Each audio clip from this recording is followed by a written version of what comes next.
여호와께서 아브라함에게 이르시되 너는 너의 고향과 친척과 아버지의 집을 떠나 내가 내게 보여줄 땅으로 가라. 내가 너로 큰 민족을 이루고 내게 복을 주어 내 이름을 창대하게 하리니 너는 복이 될지라.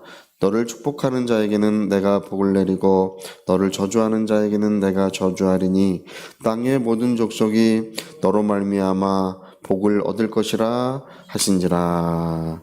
아멘.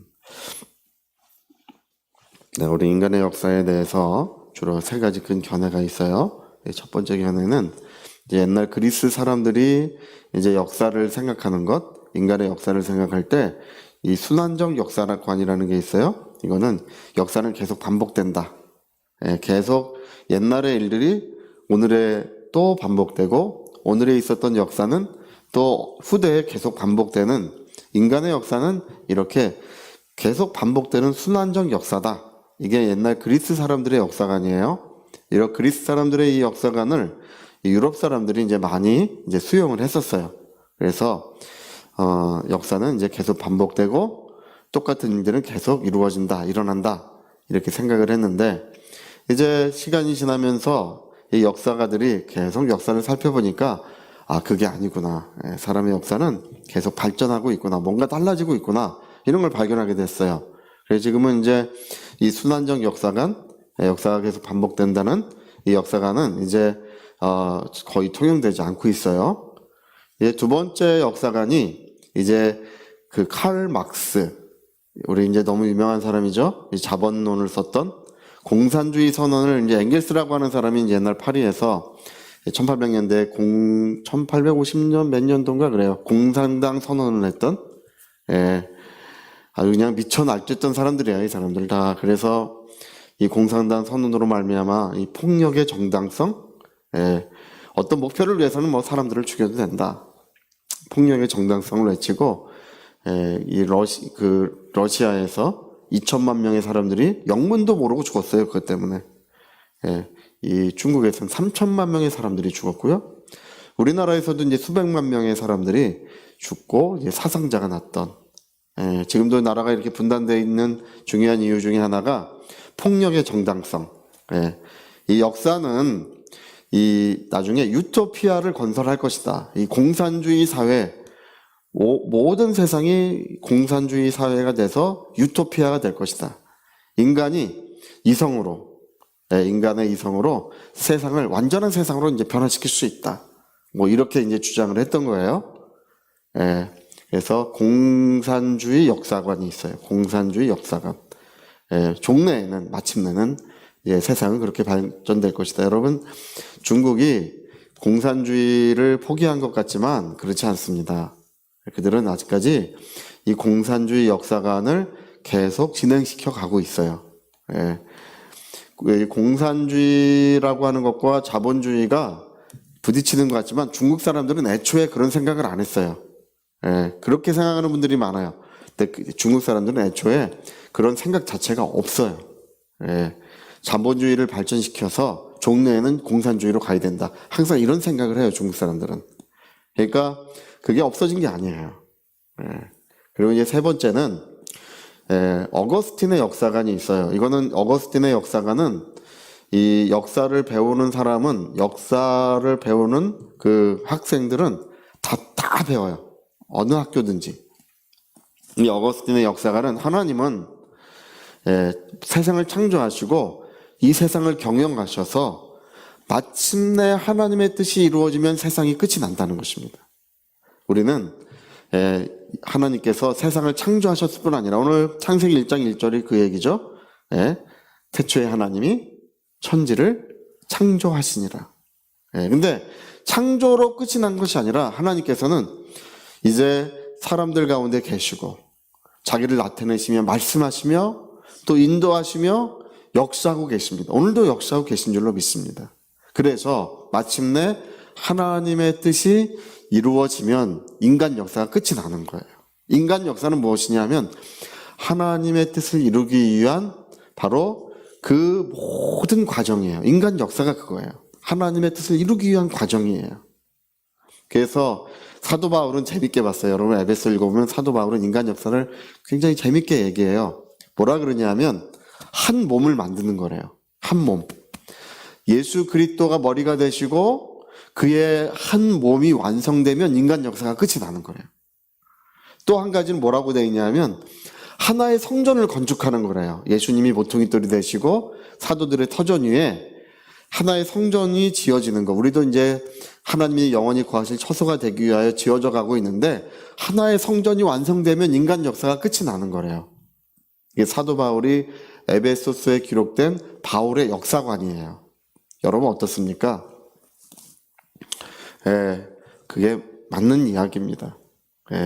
이제 여러분 하나님의 뜻이 이루어질 날은 멀지 않았습니다.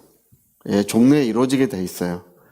오늘날 내가 너희를 위해 처소를 예비하러 간다. 이 말은 지금 맞지 않는다는 거죠. 이미 우리 모든 처소들이 예비되고 이제 주 오실 때는 상당히 가까워 있습니다. 지난 2000년간 교회는 주님을 기다려왔어요.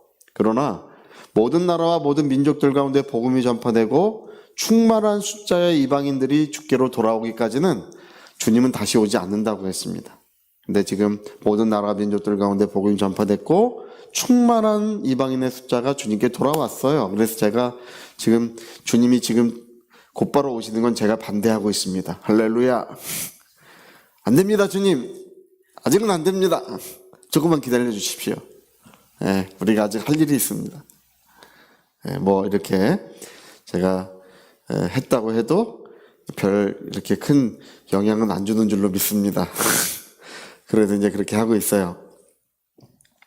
오늘 여기 이제 아브라함의 이야기를 이렇게 보니까 팔레스틴의 작은 이제 그 목축업자죠. 작은 목축업자. 그 하란 지역의 작은 목축업자에 하나님이 나타나신 이야기를 여기 기록하고 있습니다. 근데 하나님 나타나셔서 작은 이야기를 하지 않고 뭔가 큰 이야기를 하세요. 너는 복의 근원이 되라. 그냥 목축업 하는 사람이에요. 그냥 이렇게 나이가 이제 75세니까 뭐 그때 나이로는 이제 한창 때예요. 지금도 75세시면 한참이십니다. 할렐루야. 지금 옛날로 돌아갔어요. 130살까지 살 줄 믿습니다. 아멘 아직 안 하시네요. 자, 근데 하나님 나타나셔서 너는 복의 문이 되라. 나의 모든 복이 너를 통하여 세상에 들어가고 세상에 이루어질 것이다.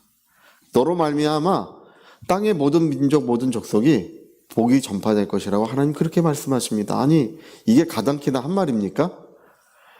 이 복을 이루기 위해서요 아브라함이 약속의 땅으로 가는데 양떼 끌고 소떼 끌고 그 똥 치워가며 양 털 깎아가며 이제 가는 거예요. 여러분 생각해 보세요. 지금 같으면 뭐 자동차 타고 뭐 이렇게 멋있게 가겠지만 옛날에는 그 양 끌고 치워가면서 그러고 가는 거예요. 근데 그의 마음에는 뭐가 있냐 하면 하나님께서 나를 복의 문으로 삼으시고 온 세상 모든 민족이 나로 말미암아 복을 받게 될 것이라고 하는 믿음이 그 마음에 있는 것입니다. 보기에는 그냥 허름한 모습이고 이제 얼굴도 많이 쭈글쭈글하고 이제 그렇게 기력도 뭐 많이 쇠했어요. 근데 보기에는 그렇지만 그 마음에는 하나님의 말씀이 자기의 꿈이 되어 있는 거예요. 모든 민족이 나로 말미암아 복을 받게 될 것이다. 할렐루야. 여러분 우리가요 이제 인생을 살면서 우리 인생의 역사에 대해서 우리가 생각을 하게 됩니다. 우리 인생의 역사도 하나님의 뜻이 이루어지면 인생의 역사가 끝이 나는 거예요. 하나님의 뜻이 이루어지기까지 인생의 역사는 끝이 나지 않습니다. 세상 사람들은 허무한 삶을 살아요. 뭐 내가 뭐 무슨 기업의 회장이네, 뭐 내가 무슨 뭐 한 자리 하고 있네, 아무리 그래봐야 그냥 잊혀지는 존재일 뿐이에요. 제가 예전에 살던 동네를 보면 이 망우리 고개를 이렇게 옛날에 이렇게 오가는 때가 많이 있어요. 망우리 고개를 오가면 거기 무덤들이 많이 있어요. 그 무덤을 이렇게 금낭교회를 지나서 그리고 고단 마무리 고개가 있어요. 예. 지나다 보면 그들도 슬퍼했고 그들도 기뻐했고 그들도 뭔가 목적이 다 있었지만 지금은 다 잊혀진 존재가 되고 마는 것입니다. 예. 아무도 누구를 기억해 주지 않습니다. 예. 그러나 저와 여러분은 비록 무명의 사람이요 알아주지 않는 것 같다 할지라도 저와 여러분은 허무한 삶을 사는 것이 아니라 하나님의 뜻이 이루어지는 삶을 살아가고 있습니다. 예. 여러분 오늘 예수께서 십자가에 못 박혀 운명하실 때 뭐라고 말씀하십니까? 내가 다 이루었다 이렇게 말씀하셔요. 그 인생의 모든 과정은 하나님의 뜻이 이루어지는 과정이었고 마침내 나의 삶에 하나님의 목적하신 것들, 하나님의 뜻하신 것들이 다 이루어졌다고 선언하시고 큰 소리로 다 이루었다 하고 운명하셨다고 성경에 기록하고 있습니다. 이게 우리의 마지막 모습이 되어야 할 줄로 믿습니다. 우리 인생의 역사관, 나의 삶의 이야기, 그것은 하나님의 뜻이 이루어지는, 하나님의 목적이 이루어지는 것이 나의 삶의 이야기이고 우리 인생의 목적인 줄로 믿습니다. 그게 무엇인지는 우리가 다 알 길이 없어요. 또 어떻게 하나님이 그의 뜻을 이루어 가실지 우리는 헤아릴 길이 없습니다. 그러나 이 팔레스틴의 이 한 노인이 양떼를 이끌고 길을 가는 것처럼 내일 일을 알지 못하고 하나님이 어떻게 그 일을 이루실지 그는 전혀 생각할 수 없지만 그러나 말씀하신 이가 그 말씀을 이루실 것을 확신하면서 전능하신 이가 함께하는 것을 확신하면서 그는 하나님이 인도하신 길을 걸어가는 것입니다. 오늘 하루도 우리 하나님의 뜻 가운데 거하고 성령의 감동하심과 인도하심을 받으시기를 부탁드립니다. 감동이 있어야 됩니다. 성령의 뜨거운 감동이 있어야 됩니다. 감동하심이 충만하시기를 부탁드리겠습니다. 자, 우리 같이 한번 기도하시겠습니다. 우리 한번 기도하실 때 작은 발걸음이지만 큰 발걸음이에요. 하나님의 뜻을 향해서 걸어가는 것입니다. 우리 인간은 연약한 존재일 뿐이지만 우리와 함께 하시는 하나님은 전능하신 분이시고 말씀하신 것을 이루시는 분이시며 우리 전 인생의 길을 주관해 주시는, 인생의 길을 통하여 그분의 뜻을 이루어 주시는 은혜의 주님이십니다. 통성으로 기도하시겠습니다.